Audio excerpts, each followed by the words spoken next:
Hey everyone, in today's tutorial, we will show you how to remove a location in Google Maps.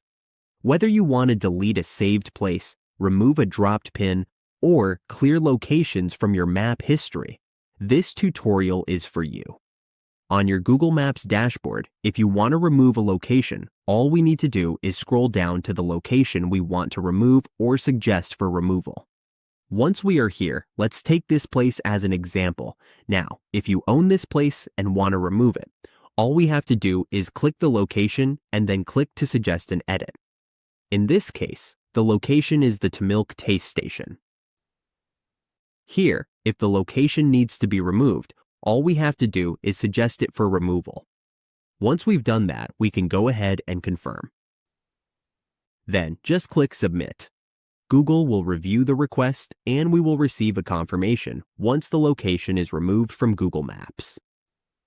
This is a simple way to manage and remove locations in Google Maps to keep our saved places and map history organized.